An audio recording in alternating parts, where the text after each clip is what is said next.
Honorable Sununu. Yes, sir.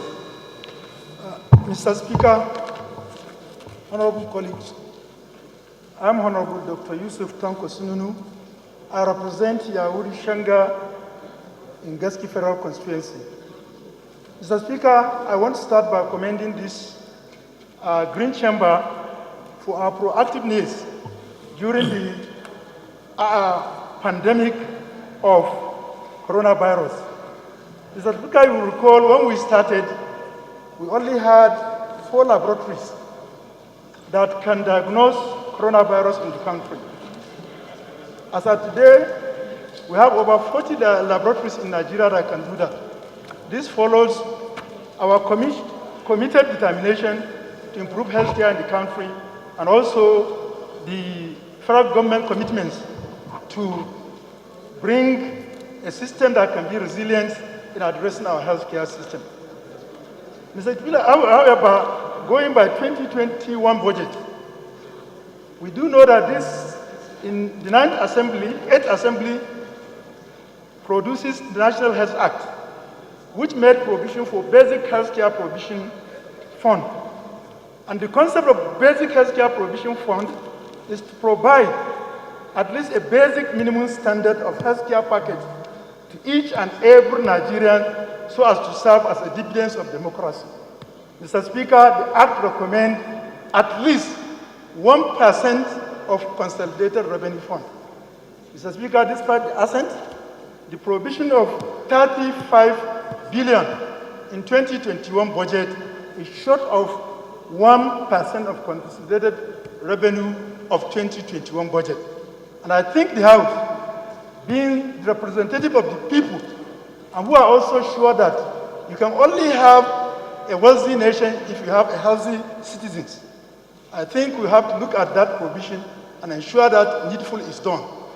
Mr. Speaker, you also know that the government has policy on health security in the country.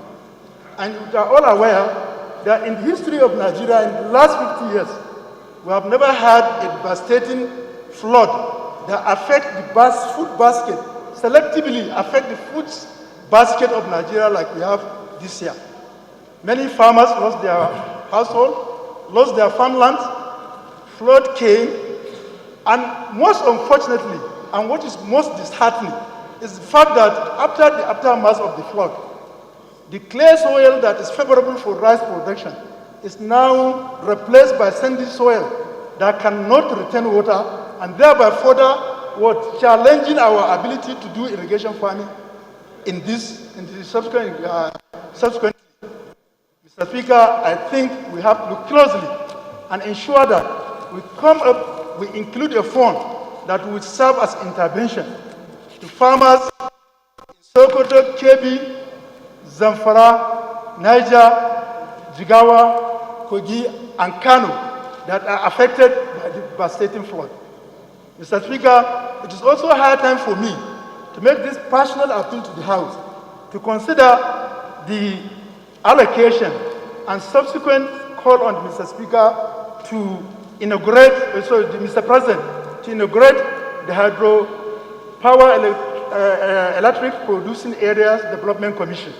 Had it been that the HAPADEC had been inaugurated and allowed to work, I don't think that the devastation we have seen today, we will have seen it.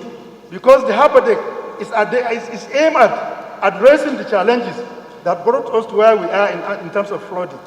So I call on this House to still consider allocation of resources that will lead to the inauguration and commissioning of Hydroelectric Power Development Area Commission so that it can address the challenges and also make it as a shock absorber in terms of producing, ensuring health security agricultural security, and thereby translating to availability of funds. Mr. Speaker, I want to say that the 2 issues I have mentioned, healthy nation, food security, are very, very vital. And all, if not addressed, can increase and have the tendency to promote insecurity in our country. As it is now, I'm worried.